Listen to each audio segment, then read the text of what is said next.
ನಮಸ್ಕಾರ ಫ್ರೆಂಡ್ಸ್, ಇವತ್ತಿಂದ 47 ದಿನದ ತನಕ ನಾನು ಒಂದು ಚಾಲೆಂಜ್ ತಗೊಂಡಿದ್ದೀನಿ. ಡೈಲಿ ಯೂಟ್ಯೂಬ್ ಅಲ್ಲಿ ಒಂದೊಂದು ಟಿಪ್ಸ್ ಕೊಡ್ತೀನಿ. ಅದನ್ನ ನಿಮ್ ಚಾನಲ್ಗೆ ಅಳವಡಿಸ್ಕೋಬಹುದು. ನೀವ್ ಅನ್ಕೋಬಹುದು ಇವನೊಂದು ದೊಡ್ಡ ಪುಡಂಗ ಗುರು, ಇವನ್ನ ನಾವು ಕೇಳಿ ಇದ್ ಮಾಡ್ಕೋಬೇಕಂತ. ಅಂತದೇನಿಲ್ಲ ಗುರು. ನಾನು 0 ಇಂದ ಶುರು ಮಾಡ್ತೇನೆ, ನೀವು 0 ಇಂದ ಶುರು ಮಾಡ್ತಿದ್ರ, ಇಬ್ರು ಸೇರಿ ಶುರು ಮಾಡೋಣ. ಓಕೆನಾ? ಫಸ್ಟ್ನೇ ಟಿಪ್ಸ್ ಏನಂತಂದ್ರೆ, ಯೂಟ್ಯೂಬ್ ಅಲ್ಲಿ ಸಡನ್ ಆಗಿ ಗ್ರೋತ್ ಯಾರಿಗೂ ಸಿಗಲ್ಲ.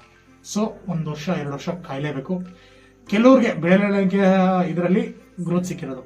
ಮತ್ತೆ ಎರಡನೇ ತಪ್ಪು, ನೀವು ವಿಡಿಯೋ ಮಾಡೋದ್ರಲ್ಲಿ ವ್ಯೂಸ್ ನೋಡ್ಬಿಡಿ, ವ್ಯಾಲ್ಯೂ, ಆ ವಿಡಿಯೋದಲ್ಲಿ ವ್ಯಾಲ್ಯೂ ಆಡ್ ಮಾಡಿ. ಅದರಿಂದ ನಿಮ್ಗೆ ಆರಾಮಾಗಿ ಗ್ರೋತ್ ಆಗುತ್ತೆ ನಿಮ್ಮ ಚಾನಲ್. ಸರಿ, ಮೂರನೇ ತಪ್ಪು ಏನ್ ಗೊತ್ತಾ? ತಮ್ಮನೇಲೆ ಟೈಟಲ್. ಇದಕ್ಕೋಸ್ಕರ ಡೆಡಿಕೇಶನ್ ಆಗಿ ಒಂದು ವಿಡಿಯೋ ಮಾಡ್ತೀನಿ. ಸೊ ಇದು ಶಾರ್ಟ್ಸ್ ಆಗಿರೋದ್ರಿಂದ ಚಿಕ್ಕದಾಗಿ ಒಂದು ಇದು ಹೇಳ್ತಾ ಇದ್ದೀನಿ. ಈ ಮೂರನೇ ತಪ್ಪನ್ನ ನೀವು ಯಾವತ್ತೂ ಮಾಡಲೇಬಾರ್ದು. ತಮ್ಮನೇಲ್ ಅಂತ ಟೈಟಲ್ ಚೆನ್ನಾಗಿ ಇದು ಮಾಡಿ, ಅದಕ್ಕೋಸ್ಕರ ಅಂತಾನೆ ಒಂದು ವಿಡಿಯೋ ಮಾಡ್ತೀನಿ.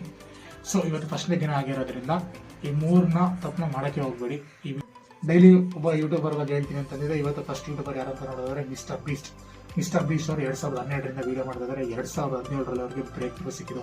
ಇವತ್ತು ವರ್ಲ್ಡ್ ವೈಡ್ ಅಲ್ಲಿ ಅವ್ರಿಗೆ ಫ್ಯಾನ್ಸ್ ಇದ್ದಾರೆ. ಸೊ ಅದಕ್ಕೋಸ್ಕರ ನಾನು ಏನ್ ಹೇಳ್ತೀನಿ ಅಂತಂದ್ರೆ, ಕನ್ಸಿಸ್ಟೆನ್ಸಿ ಯೂಟ್ಯೂಬ್ ಅಲ್ಲಿ ಅಪ್ಲೋಡ್ ಮಾಡ್ತಾನೆ ಇರಿ. ನಿಮ್ ಬ್ರೇಕ್ ಥ್ರೂ 1 ವರ್ಷಕ್ಕೆ ಸಿಕ್ಬೋದು, 2 ವರ್ಷಕ್ಕೆ ಸಿಕ್ಬೋದು, ಕೆಲವೊಂದು 6 ತಿಂಗಳಿಗೂ ಸಿಕ್ಕಿರೋದಿದೆ. ಸೊ ಅದಕ್ಕೋಸ್ಕರ ನಾನು ಏನ್ ಹೇಳ್ತೀನಿ ಅಂತಂದ್ರೆ, ಕಂಟಿನ್ಯೂಸ್ ಆಗಿ ವಿಡಿಯೋ ಅಪ್ಲೋಡ್ ಮಾಡ್ತಾನೆ ಇರಿ. ಒಂದಲ್ಲ ಒಂದಿನ ನಿಮ್ ವಿಡಿಯೋನು ಇದಾಗುತ್ತೆ, ಹಿಟ್ ಆಗುತ್ತೆ. ವಿಡಿಯೋ ಇಷ್ಟ ಆದರೆ ಲೈಕ್ ಮಾಡಿ, ಸಬ್ಸ್ಕ್ರೈಬ್ ಮಾಡಿ.